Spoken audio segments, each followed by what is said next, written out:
Ladies and gentlemen, we want you to stand and we want you to make some noise. Ladies and gentlemen, let's go racing here at Knoxville. Only the best go 3 abreast. It is show time at Williams Grove Speedway. Ladies and gentlemen, boys and girls, here at Eldora Speedway, it's showtime! You got them for a rep. Often imitated, never duplicated. The greatest show on dirt, the world of Outlaws. It's time to sit back, relax, and enjoy because, ladies and gentlemen, it's showtime! Set to do battle for 30 laps. The green flag is waving.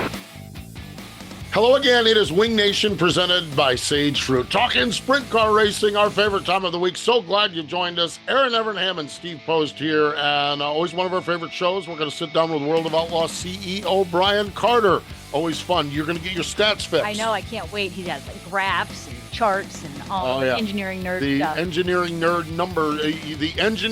and the accountant. I know. Sometimes when I get a little distracted, I catch myself like the two of you are talking and I'm over here studying. Yeah, you've got the engineering nerd and the accountant get together, and the dumb radio guys just like, focus over here, you two. Focus over here. Let's have a conversation. But it's going to be great. So we're going to talk to Brian here in just a little bit.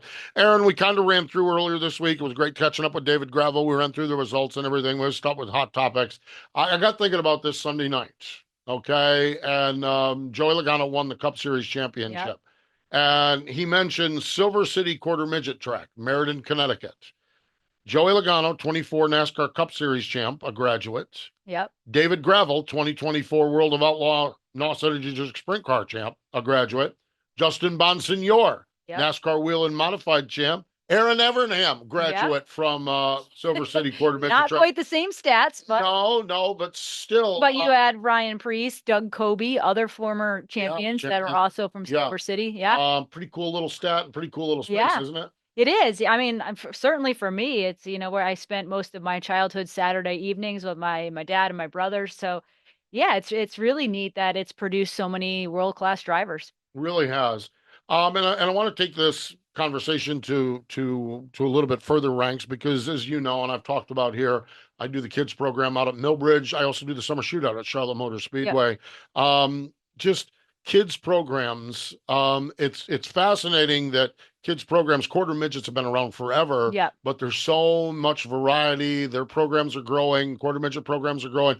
What USAC and NASCAR are doing, having quarter midget races at a lot of NASCAR weekends, is spectacular. Kids are on the stage for the Xfinity driver intros, are walking across the stage with Xfinity drivers. Millbridge is phenomenal. Summer shootout continues to be phenomenal. You think about Trackhouse Motorplex, where they're racing the pavement go-kart. Go-karts all the time. There's so many opportunity for kids to get in. Yeah, we had one night this summer. I was looking at it on my race pass. I forget the exact numbers, but there were, and this is because the North Carolina Quarter Midget Track in Salisbury races on Tuesday nights. Millbridge races on Tuesday nights. And with the kids program, they run the micros on Wednesday, and the summer shootout. 10 weeks in the summer, or 8 Tuesday nights in the summer we run there. There was one Tuesday night, Salisbury, Millbridge, Charlotte, Concord, 240 kids racing. Whew. Absolutely and that's amazing. In one little region here. One little pocket. You think about all over the country. Yeah. So cool. One of the things that I've been real adamant about, and I've talked to some, I had one dad come back to me on it, and he was like, I appreciate the perspective on this. I'll use Millbridge. That's the one I'm most familiar with. There's 100 kids. Some of them, there's 80 kids there. Some of them run multiple classes. Yeah. There's 80 kids there. Here's the reality. Remove the one that has the last name Bush and remove the one that has the last name Larson. Yeah. Okay. Remove those two. Okay. How many of those 78 kids are going to make it? One? Yeah. Maybe two? Maybe. What I stress up there in talking with them and what I'll stress in talking with this is if you're someone racing with your child, if you're someone doing something with your child, the likelihood of that child being the next Kyle Larson is slim. Very slim. To none. Because at every Millbridge, at every quarter midget track, at every summer shootout, Bandolero race, Legends race, that kid is going to be the next Kyle Larson. Yep. Okay. No, he's not. Here's where I'm at with this thing. What you have on Tuesday night was 240 kids making memories with their buddies Yes. and with their moms, their dads, their aunts, their uncles, their papas, their mamas, whoever it is. And that's for the win, because the most of these kids are not going to make it to the Cup Series. Yeah. And you get kids 18, 20 years old, you have, and you're a tight-knit family and you're busy working on that car and you're spending weekends at the racetrack. You've won as a parent, because that kid's not doing out what a lot of other 14 to 15-year-olds are doing. I say the same thing. It's very similar to the pony world. It's, Right. you're teaching these kids work ethic. You're teaching them, passion about a sport, and you're with them. They're not on the device. Well, they might be here and there, but for the most part, they're in a controlled environment, having fun. The racing's only a small part of it. The Right. social part for them, the family part, is actually the memories they're making. Really, truly is. And that's the important stuff. Yeah. Again, the odds are astronomical. I'm talking to you dads and some of you moms. The odds of your little Johnny or little Jill becoming Kyle Larson are astronomical. Maybe they will. It's astronomical. But the odds of you all having a great childhood racing Tuesday night at Millbridge or Saturday night at Silver City or wherever Yeah. you're running out of That should Red be at Rock, the beginning of the drivers meeting to set the tone for the evening. that's not a bad idea right there. Yeah. Not a bad idea, because boy, we come through the gate sometimes just guns a-blazing, no doubt about it. So kudos, going back to our original point, kudos to the folks at the Silver City Quarter Midget Track in Meriden, Connecticut. Mhm. Not one, not two, but 3 champions this year, and so many other great racers that have come out of there. The other thing of it is, so many other great families that are not racers, that they're working in the rest of the world, Yep. that grew up at that racetrack. I cannot tell you how many friends I have on social media that I grew up at Silver City with. Like, Yep, I those still keep in memories. touch. Yep. And Those- they're not all running in the Cup Series. That's it. Exactly. Those memories are so important. All right. I'm glad we got one final soapbox before I'm not done yet. Okay. Well, Oh, no, boy. I Oh, think boy. I'm done with the soapbox. I didn't even plan on that one, but we're going to step away. When we come back, one of our favorite shows of the year, we're going to sit down with the CEO of the World Racing Group, Brian Carter. He joins us next. Tony, do you even remember how to drive one of these? It's not something you forget. You should know that. The drive to succeed, the need to win, the desire to be a champion. And we surround ourselves with partners that believe the same. Like Tony Stewart Racing, Sage Fruit strives to be the best in all they do. They work hard on the farm, in the packing facilities, and with their retail partners to provide high-quality apples and pears all year long. You can compare apples to apples, but nothing compares to a Sage Fruit apple. Winning quality in every bite. Welcome back. It is Wing Nation, presented by Sage Fruit, Erin, Evernham, and Steve Post. We've shifted around here in the studio because we are joined for our annual conversation, the CEO of the World Racing Group, Brian Carter. Hello, Brian. How are you? I'm doing great. How are you guys doing? We are well. I will start this as I probably have the last few years. We know you're exhausted. We know you're tired. We know you just come off World Finals. We're grateful that you give us a little bit of time to join us. So thanks for joining No, us. how many years has this been? It's been a long, don't long know. time. It feels like a decade or so. One thing we've done, we've moved closer. We used to be a half mile down the road. Now, Erin, with that right arm, she could hit one building to the other with a good softball I pitch, tell you, know. yeah, we're just down the street. We're neighbors now. Yeah. So sharing resources in many ways, and we're appreciative of that. So, but no, it's great to be here in the neighborhood, get to race local, get to kick off, start off season, whatever that means. So, but finish up the season here in our hometown and our home track with our friends at Charlotte Motor Speedway. It's just a great way to finish it. 17 years, I think, now with World Finals. So it's an insane ride, but it's sold out again, and everything's, it's kicks us off into getting ready for next year. Well, 17 years, I plan on going big picture 410 racing, but you kind of talked about this World Finals. We start last week with the World Short Track Championships with like 8,200 cars. I know I'm exaggerating just a little bit. I'm just exaggerating a little bit. A lot of people there. There's a lot of people there. And then you guys next year have added the Extreme Outlaw Midgets up at Millbridge Speedway. Yeah. This whole 10 days, 12 days in Charlotte has really grown into something special for racers, every form of racing. It is, Charlotte's the home for motorsports. It's nice to be able to bring everybody through here. There's something about racing at Charlotte. Everybody loves to do it, and it's an important part of achievement in our racing world. And to finish it off here with all of our classes, it's pretty cool. And then to have the event at Millbridge, and we've got a couple of other concepts brewing for some other weekends too, or at the end of the season for Charlotte. So got a couple of classes now I need to add in, but we're working on that too. But constantly trying to evolve the event into what the fans want and what the fans need, and keep it on the edge of the motorsports world and wanting it to be bigger and better. So. I'm sure, like we mentioned, it's a ton of work for you. You mentioned how many steps you got in the last probably week or so. But it's interesting as a fan, you know, I got to race this event years ago and still attend almost every year. And for a while, I mean, I'm such a sprint car fan. It was like, oh, you got to sit through the other races. But maybe as I've gotten older, or maybe as I've opened my eyes, I really enjoy like learning more about the late models, watching. I've known a lot of the dirt modified guys from my time back in New York State, but it's really interesting. And I watched some of the crowd this weekend there.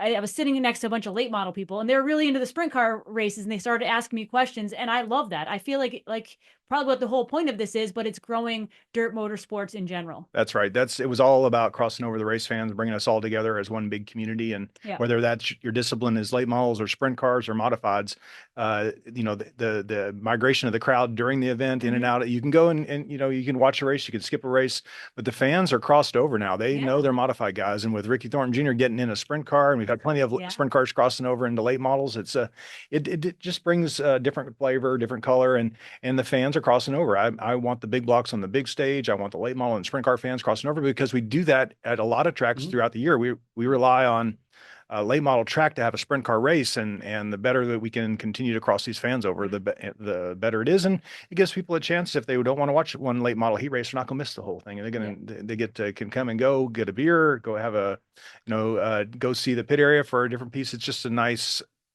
balance, but it's a lot of racing. So, but the fans are they're crossing over, and that's a great thing for the sport. Really, truly is. All right, let's get into it. Big picture. I always love, Erin is really into stats. I like just the big picture description of it. The state of 410 sprint car racing in North America. Where are we at, Brian? How are we doing? It's pretty damn good right now. You know, it's, you know, we're in a pretty good spot for 410 racing. I was looking at the stats, and the last couple of years, we've been 18, 19 different winners in 410 sprint car racing. We think there's only 131 men and women that have been on that list, and we're seeing 17 or 18 of them now that can win in any particular night. That's a big deal for us race fans. So, you know, from 410s, we continue to have a great calendar. We're going to put our calendar out here in the coming days. It's not weeks away, it's coming days. So from that perspective, we'll be getting everything lined out. We're already pre-selling tickets for a lot of the events already. So from our perspective, it's just getting the calendar right and making sure that it works. We're going back to, you know, we've got a couple of new racetracks, but we've got a strong list of tracks that love us and fans that love us around the country. So there's not a huge amount of changes.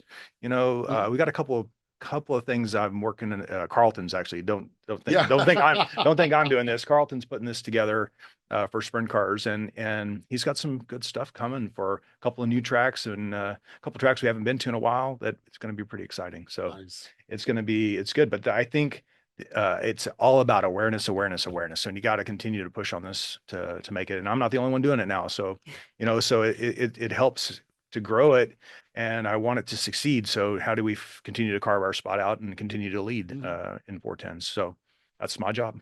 Brian, you mentioned it. You're not the only one doing it now. Last year during the off season, the announcement of a second national series, High Limit Racing, came out. What were the impacts for you that you felt for the World Racing Group? From a fan's point of view, your grandstands were stacked.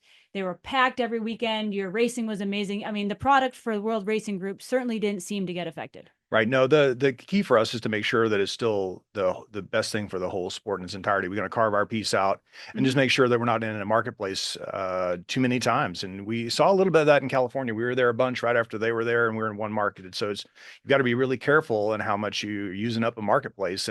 And when you go into a racetrack, and you know, now they've got a choice, and now we've got a stronger ASCS program, you know, I just want to make sure that we're not overdoing it. And you know, we've got a lot of racing already. We're going to have another 90 night schedule for this year.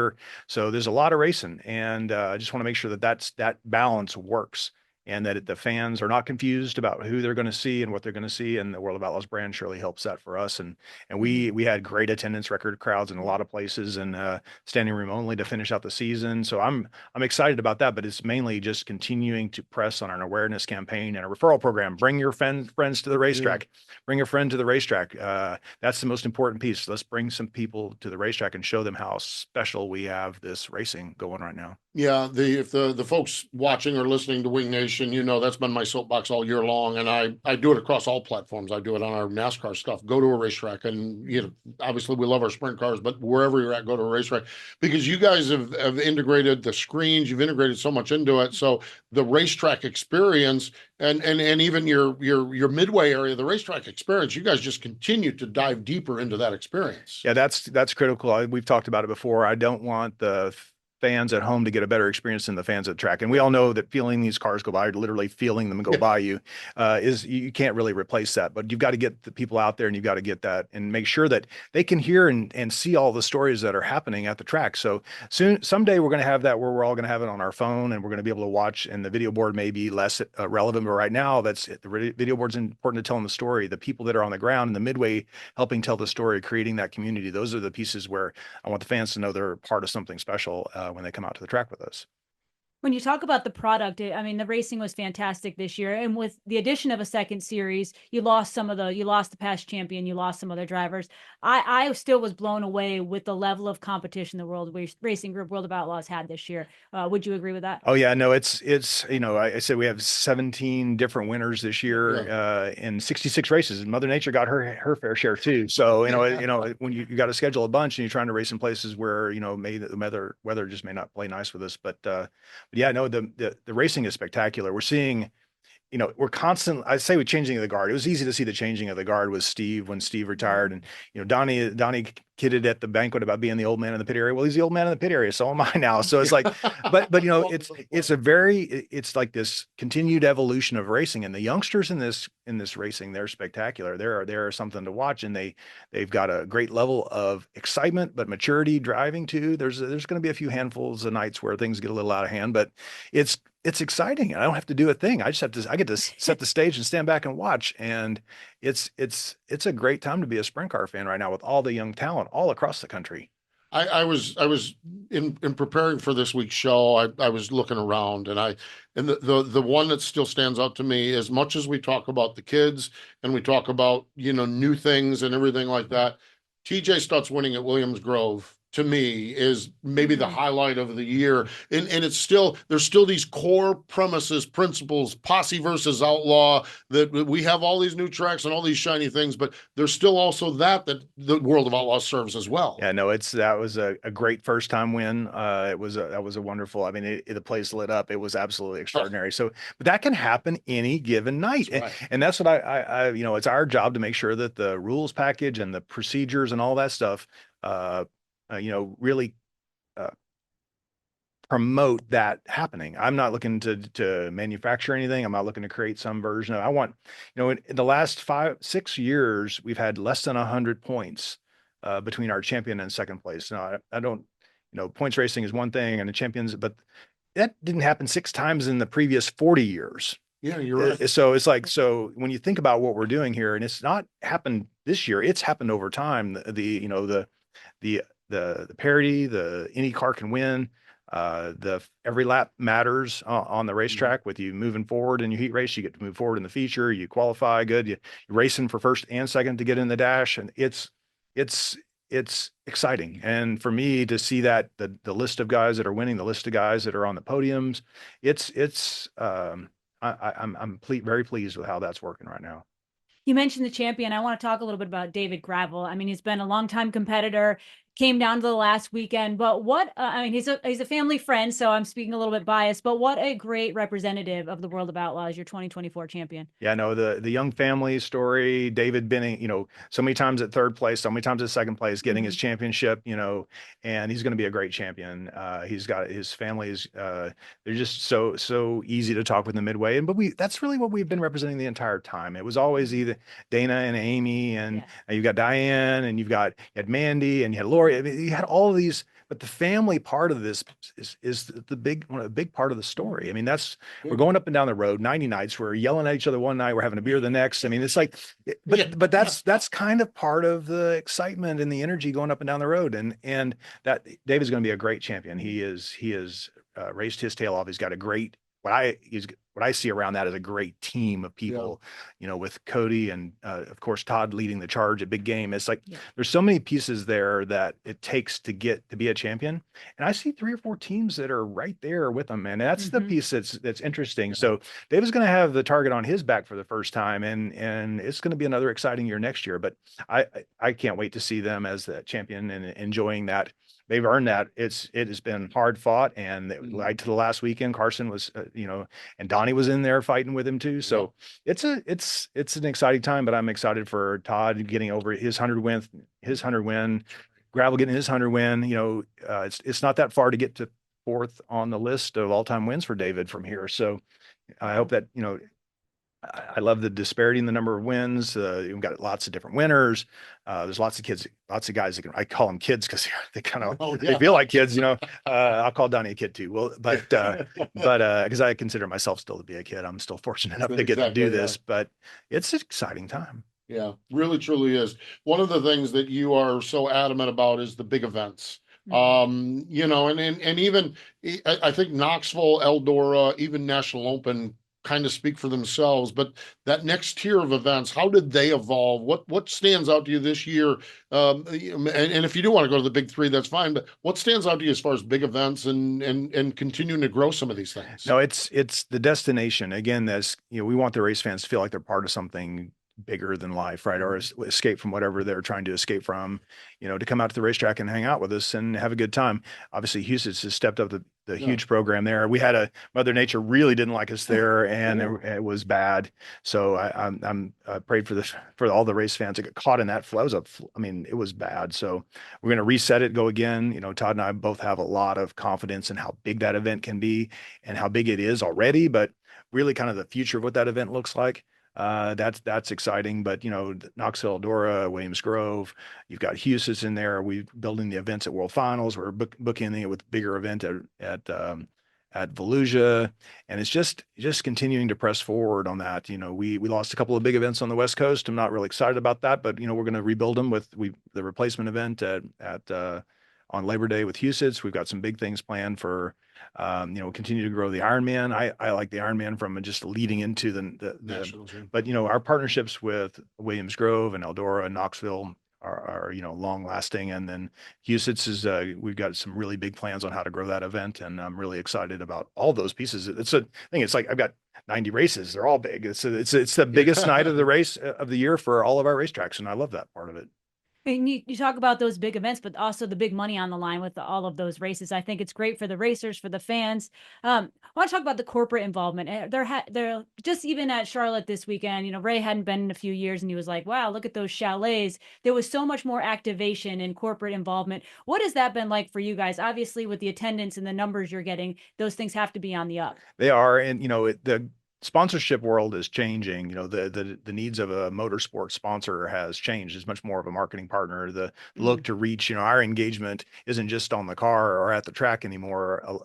Most of our engagement is online, with socially, with the digital components of that. So we continue to evolve that. But what we have that's valuable is a core group of people, that community that we can reach, and which is our race fan. It is who the World of Outlaws is, and that's who that's who the people want to market to. They create value within a community. And if we can create that community, continue to build that at the track, engaged on a weekly basis, engaged when we leave the track and we go down hundreds of miles down the road, they're still engaged and they're still watching and they're still contemplating where they're going to be next. And that is the value to the corporate sponsor, to our partners, our marketing partners that are just trying to grow their business too. That is really, really neat. That's for sure. One of the elements of that, and it's such a big part of what we do anymore, is DirtVision. And I've got to tell you, someone said, "Have you tried Dirt Zone yet?" And I'm like, "What is Dirt Zone?" And so they're like, "Well, it's this, that, and the other thing." I'm like, man, that just doesn't sound, I don't know if I'm going to do it. Well, I found myself, I was home one night. I'm home one night. I got my race pass and I'm like, okay, the feature's getting ready to go in Williams Grove, but wait a minute, they're heat racing here and that sort of thing. And I flipped through and I punched on the Dirt Zone, which is your multi-tier. We're going here to get the A main. We're going here to get the A main. There's a late model ice because I've become this huge late model fan. You know, the modified thing as well. And I literally now have become addicted to Dirt Zone. I'm like literally when there's a week when there's only 2 races on, I'm like, oh, I'm gonna have to flip back and forth. Come on. But the evolution of DirtVision, we talked about the at track and everything, and that is so important. But for the weeks you can't be at the racetrack, you guys, that evolution has just been incredible to watch. To think that it's only been a few years, 2017, 18, give or take, when we did the subscription, everybody was like, you know, pleased. But now we've got with the Dirt Zone, pick your audio. There's a lot of hidden features inside of the DirtVision app that we haven't even rolled out. That they're there if you're a savvy user. There's already your slow motion, your own replay, your own pauses, all there inside. But the Dirt Zone, all that stuff's in there. But it's part of a big tech stack. The evolution of DirtVision is only beginning. It's just, you know, it's continuing to move it to the point where the fans need it, and our attention spans continue to get smaller. So I got to watch 6 screens now instead of just one. But it's a part of just delivering what the fans want, and that's about what we're trying to get done. And having the ownership of DirtVision and being able to interact all of the properties together and having control of all those pieces, and a little timing here and a little timing there, and you can have a really engaging program. And DirtVision, the evolution of that was the pipeline. Now you've got the free version of DirtVision. You can watch all those pieces at 24/7. Production now we've been in place for a while, which is the prelude to our fast channels, which is the TVs and the Samsung TVs and all that. We're about to be launching the next phase of what that is for the free version. We'll have some live intertwined in there, but to create again that pipeline of people to create awareness and drive them to the racetrack. Wow. Without getting specific numbers, what have you seen as far as like subscription growth and people actually viewing? Because it's one thing to have the subscription, but it's another thing to be tuning in. And again, I'm not asking for, obviously don't need to give specific numbers, but when you're at a race, you see the attendance, you know how much a grandstand can hold. So for someone like us, I mean, I have to think it's grown exponentially. Yeah, no, the viewership and the growth on the subscriptions have been very, very remarkable for us. Yeah. And it's where our reinvestment in the sport is coming. The video boards are paid for, but let's not kid each other. The increases in the investments at the racetracks are driven by the awareness and creating value for our community. And it comes in through DirtVision, and it comes in at the racetrack. We've got to sell tickets, and we've got to have those subscriptions, but a significant amount of those are watching after the fact. So it's the vault viewership. So trying to accumulate all of that viewership, but it's on the growth. What we are seeing is you're seeing some price pressures on what the pricing is. There's no doubt we've been double what flows cost. So we're working on how to create promotions and things like that to create long-term value for the customer, and trying to find that right sweet spot. And it's going to continue to evolve for us. So, you know, for us, it's an amazing amount of growth. What we do have is the level of engagement. The people that are like for World Finals this week, when you've got 65-70% of your subscribers are engaged on any particular one night. That's remarkable for any streaming service. So, and a lot of those are at the track, and so they're at the track. They're watching this here. But the number of uniques that are looking at racing right now is phenomenal. It's just key to how do you continue to create value for the community, which is our fans and our drivers and our racetracks and World Racing Group. How do you create value together moving forward? And there's no doubt that controlling your own TV network surely helps. Oh, I'm sure. Oh, I'm sure. Absolutely. Yeah. I'm sure. I don't need to get in your business, and maybe I'm stepping on a marketing plan that's gone away. My brother is funny with Dirt. My brother is that ultimate consummate shopper. And so we were talking about the price versus flow racing, and my brother said, well, it's simple, Black Friday. We have a Black Friday sale. You have a Black Friday sale on DirtVision, and I don't know if you're doing it again, but I'm telling you, my brother is like, oh, DirtVision on Black Friday is the greatest deal ever. And so, and it's got to be a challenge to find that point, though. It is. It's a balancing act. We have a premium product, and you want to make sure that, and we've got to figure out different ways of creating value for that. Advertising and sponsorship and engagement, and there'll be some more interactive pieces on DirtVision. You can pick your winner and get into sweepstakes and different things. So all those things are evolving that our new tech stack will allow us to do in the coming years. So, there's some other couple of interesting, sports betting is on the horizon for us all. So, you got to figure that out. And so all those pieces, again, driving awareness, come and see what we do. It's pretty special, and nothing replaces what happens at the racetrack. Switching gears a little bit, I want to talk teams going into 2025. Or I mean, you obviously don't have to give us everyone's announcement, but do you see everyone returning? I know you've got Wayne Johnson coming on next year, a few other teams. Anything you can share? No, I mean, those are for the teams to announce. So we'll have most of our teams back. I know that there's some people that have not really confirmed, but there's a lot. They have their own PR programs on what they're going to do on announcing it. But we know of 2 or 3 youngsters that are some new guys that are come out and run with us. So I'm excited about having Cole Macedo out for sure. And we've got a couple of others that we're aware of that are coming out, but those are really for the teams to create the splash. I'm excited again about the 12 teams we had. It was great to see them all compete and have a great day. Landon was amazing to watch right off the bat, and fast and lots of learning. And I'm sure Jay and those guys are working on a package. It's just going to be a good year. And the field, the beauty of it is the field's going to be great. The cars come and go, but I'm excited about what's happening for 25 and the opportunities that exist for everybody else when they come to the racetrack with us. Are there any leaks on the schedule or things you can supply us, or you're going to make us wait for the few days, as you said? It's just a few days. We have a few sprint car races at some of our premier late model tracks. Oh, so we have a couple of those that are going to be snuck in, and we're going to continue to work on how far north we go. Oh, how far north we go? Well, stay tuned. Yeah, so that's a couple of things on those pieces. Otherwise, we had such a great year, like you said. Let's rack them and go again. But the racetracks, we had a very successful year from the racetrack perspective, selling tickets. We had a few events that were soft, but Mother Nature played in. Yeah, we did only race 66 nights this year, so we're going to hopefully get a good run at some racetracks we didn't get to race at this year. But it's from a league perspective, we've already Kings Royal's announced their stuff, Knoxville's announced their stuff, Houston's already announced their stuff. I met with Kathy yesterday. We've got some great plans for Williams Grove. We continue to help with capital improvements there, the new bridge and all this pieces, and then we're working on some other things. So it's we're set up for another good 25. Yeah. Not that you didn't have enough on your plate, but as the spring season came around, was a lot of stress in the 360 world with ASCS and some challenges there. You were able to put together a deal very late in the game, extremely late in the game, with Emmett and everybody to take over ASCS. Just first off, why was that such a key part for you guys to get your arms around? Well, I think I've been clear on my vision for sprint car racing, and in order for it to be healthy, it has to be healthy at all levels, and it has to be healthy in all the regions.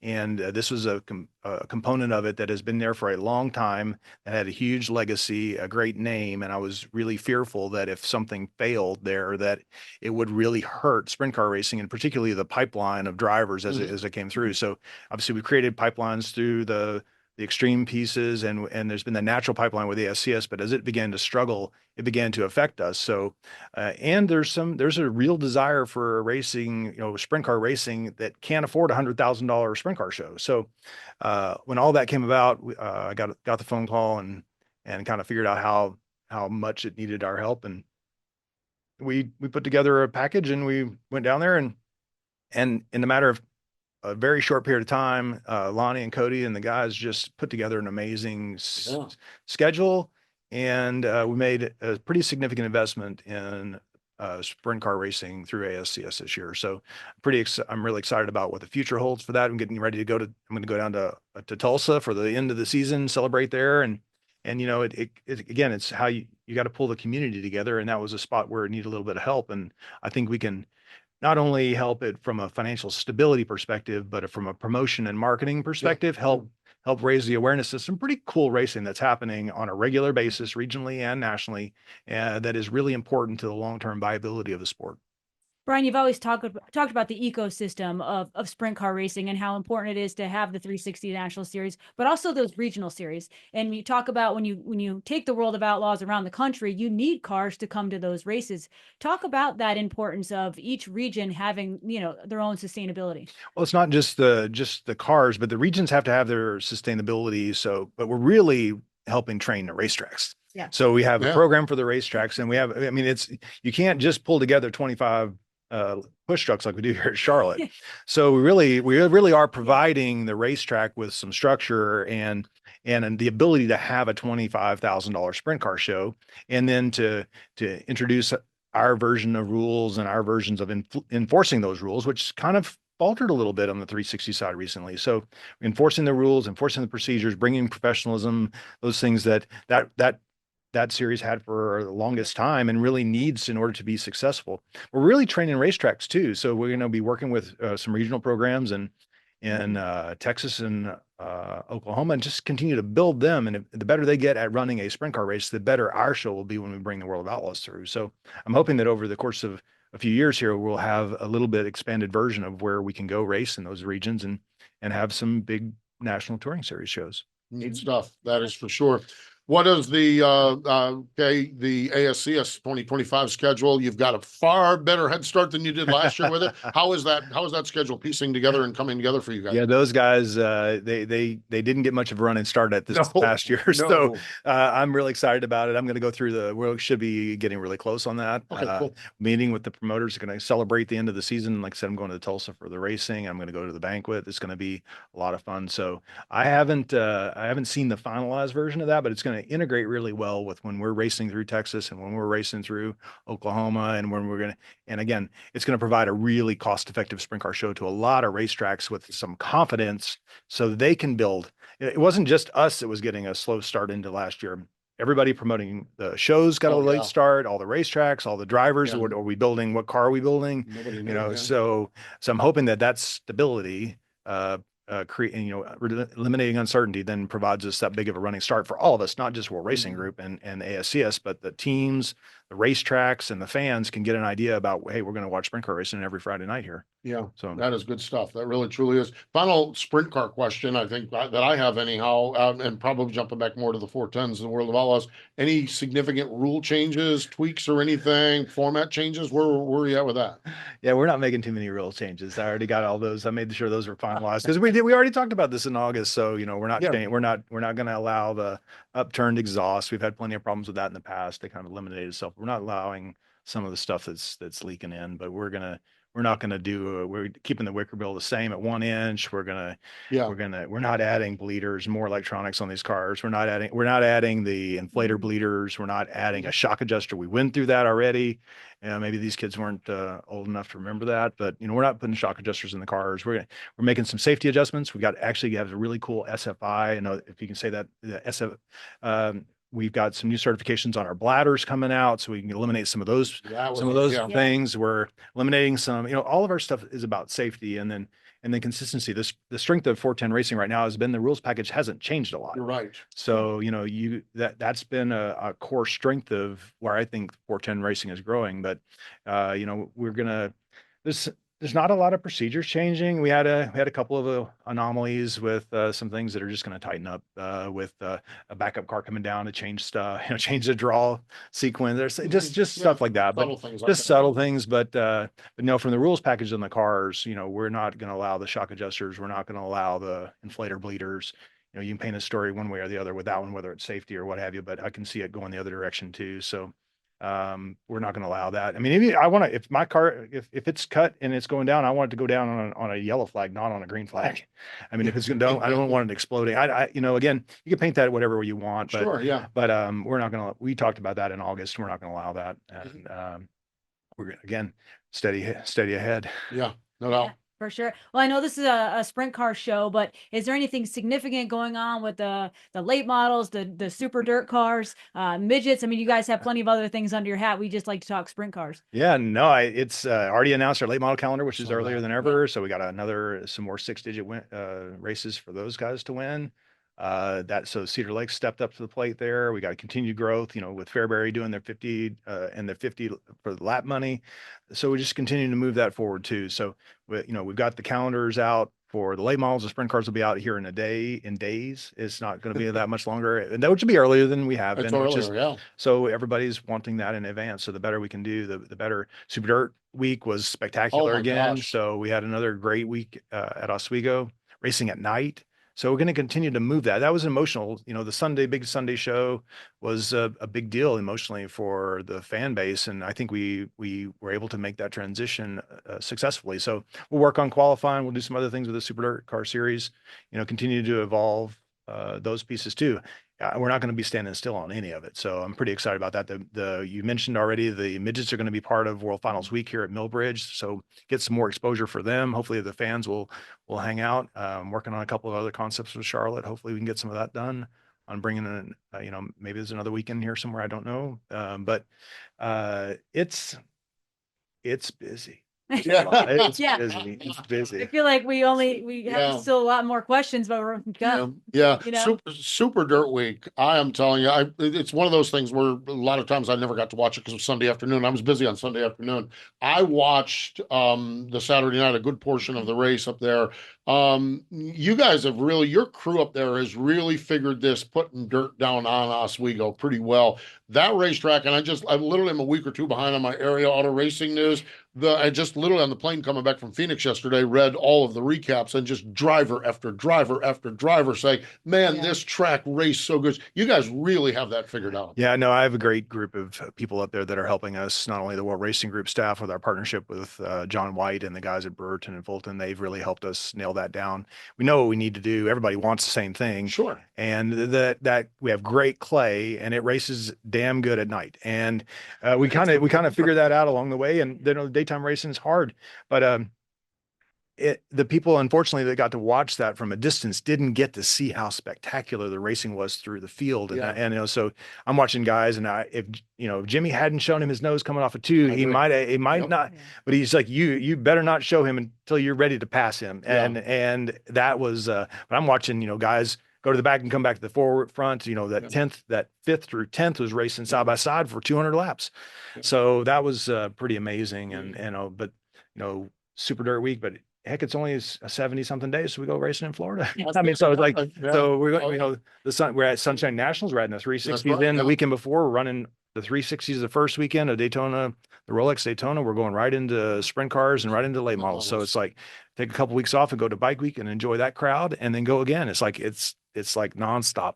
Nonstop and good, that's for sure. Yeah, absolutely. Fun stuff. Finally, how's the pro stock career going? How's the career? How's It's barely a hobby. I have a good time. Those are good guys. We beat on each other a lot on the racetrack. These guys are pretty tough on each other, but I'm having a great time. It's something for me to distract me at the racetrack. So, it brings back a part of my childhood. I was a fan, grew up as a race fan, wanted to race cars. I got to race cars. Now I still get to race cars, but it's just fun for me. And so it's, I couldn't do it without Kenny and Cindy, and they helped me bring the car around, but it's never been I've never said I was even a decent race car driver. I just have a good time, and we were competitive again. I had a 10th place car, ran 13th with it. It was good. So. You said there was only 70 days until Florida, and you get in the race car to get a little break. Any other break? Do you take any time during the off season? Do a little family stuff? Oh yeah. We're going to do a little time by the water. We're going to go down to Florida and just kind of hang out. And beyond that, it's like this weekend Tulsa, next weekend New York, then it's Thanksgiving, then we're a week off, and then we're PRI, and then it's I'm not even counting the Rudiman race, and then it's like, but I'm going to take some time. I like to be in near the water, softbound, someplace with some sand and some sun, and maybe a cold drink, and sit down and relax for a day or two. Good for you. That's what I do. Well, that's all you get. Yeah, that's all you get is a day or two. That's it. Because right. We got plenty of DirtVision we need to watch and racetracks we need to go to. That is for sure. Brian, it is always a pleasure. We appreciate your time, your candor, coming over and chatting with us. Thanks for joining us. Enjoy a little bit of downtime, and we can't wait for, 70 days for Volusia? Something like that. Something like that. They can't wait for Volusia. It's on my countdown. Exactly. We can't wait for it. Thanks again. Thank you, guys. That's Brian Carter joining us here on Wing Nation. Stay with us. More in just a moment. Tony, do you even remember how to drive one of these? It's not something you forget. You should know that. The drive to succeed, the need to win, the desire to be a champion. And we surround ourselves with partners that believe the same. Like Tony Stewart Racing, Sage Fruit strives to be the best in all they do. They work hard on the farm, in the packing facilities, and with their retail partners to provide high-quality apples and pears all year long. You can compare apples to apples, but nothing compares to a Sage Fruit apple. Winning quality in every bite. Welcome back. It is Wing Nation presented by Sage Fruit, and always enjoy the time with Brian Carter. Just Well, really, you know I do. Yeah, exactly. Just always really is fascinating to get his big picture look, not only on sprint car racing. I'm a huge dirt track fan. I mean, Erin, I don't mean to brag. But Sunday, I'm going to the place your mama warned you about. Oh God, that might be your favorite. I know that Millbridge is your home track. I love Cherokee Speedway. You just like the slogan. I just like the place your mama warned you about. Yes, exactly. And driving by the Peach Water Tower. Oh yeah, the big peach butt. Yep, absolutely. Are we gonna see another social media picture of the big peach butt? I don't know. You know what? Honestly, you have to drive beyond the racetrack to get to the peach butt. Oh, do you? It's Yeah, you do. Peach butt. You do, but I might, if I get an early start on Sunday morning, I might drive down just for y'all to get a peach butt picture. Oh, I can't wait. Yes, exactly. Something to look forward to there, Craigor. Only the best for you. Only the best for you, Craigor. I'll send you a picture of that peach butt. Oh, yep. So yeah, I don't mean to brag, but I'm going to the place your mama warned you about. But seriously, I think Brian gives such good perspective on all of dirt track racing because their hands are in so much of it at the World Racing Group. So absolutely, all the different series. Erin's come to that time of the year. We're done. This is our last show for the year. We'll be back next year with another year of Wing Nation, and going to be great. But we got a lot of people we need to thank. First and foremost, our partner in crime, Ashley Stremme. Yes. Yes. We don't live in the same area anymore. Fortunately. We don't get to as many racetracks like we used to anymore. But our text chains are still spirited, and Ashley can text just exactly like she can talk in person, and you know exactly what she means. You can actually hear her voice when you read her text. Absolutely. When she's saying, guys, you ain't going to believe what I just heard, you know. So for Ashley, first and foremost, but our partners here on the show, Sage Fruit and the National Sprint Car Hall of Fame and Museum, been great partners with us for years and years. We're grateful as well. I know a lot of you listen to audio on this show. In fact, the bulk of the listenership, the bulk of the listenership is audio. Yep. So we're grateful for you listening on audio. Those of you who do watch on Facebook or DirtVision, we appreciate our Facebook and YouTube. We appreciate DirtVision and Flow Racing for all the great video that supplements what we do. Here at MRN, we just have a wonderful team. It's led by our president, Chris Schwartz. Ryan Horn is our big boss man here, and Aaron Craigor. He puts up with us for years and years and years. Not easy. Not easy. Try herding cattle. Herding cats. No, you're not herding cattle. You're herding cats. Yeah. Well, okay, cats, cattle, and squirrels. And dogs. Yeah. Yeah. All of it. All of it. Horses. Yeah. Craigor, seriously, we do appreciate your hard work on it. I think what's fascinating is we talked to David Gravel earlier this week, and he talked about the behind the scenes of doing the podcast and the Gravel show and everything like that. And our behind the scenes man is Craigor, so we appreciate you, Craigor, for doing that. And then really this is there's another group, the tracks, the teams, all of the people that, you know, the drivers that come on the show and talk about it. But still, this boils down to one thing, and this goes back to when it was between 2010, 2011. Craigor, Kendra, myself. I'm not even sure who else was in the room. I knew the three of us were in the room. We talked about this is Wing Nation, and you listening to this, watching this, are Wing Nation. It does all of our hearts good when you interact with us on social media. I absolutely love when I go to a racetrack and people come up and chit chat and talk and remember when you did this and remember when you said that. Usually I don't remember because my brain is shot, but we are more important than anything else. And a lot of times I'll end the show saying more important than that. But seriously, we are grateful for you, Wing Nation, for listening to this show, for watching this show, however you consume it. We are grateful for that. And we would invite you to go back and just, if you know, this off season, we're all dying for something to watch. Just go down one of those rabbit holes, one of those Wing Nation rabbit holes. You never know what you're going to see. We got some great old shows on there. I found the one that were Tony Stewart and Ray Evernham. Oh yeah, popped up. It popped up when they were hosting the show.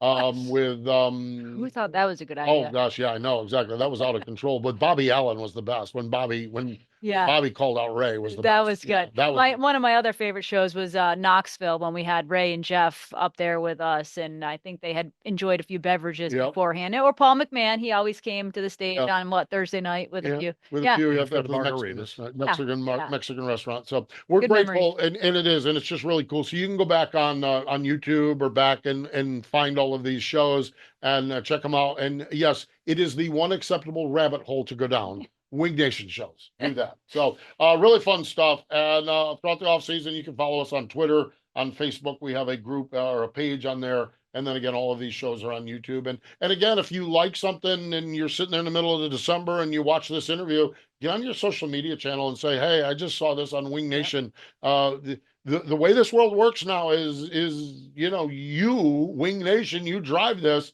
by sharing it on your social platforms, and we appreciate that. So with that, we're going to get on out of here. Again, we're grateful for Brian Carter for joining us. She's Erin Evernham. I'm Steve Post, but I'll say it one more time this year. More important than all of that, thank you for joining us this time here on Wing Nation, presented by Sage Fruit.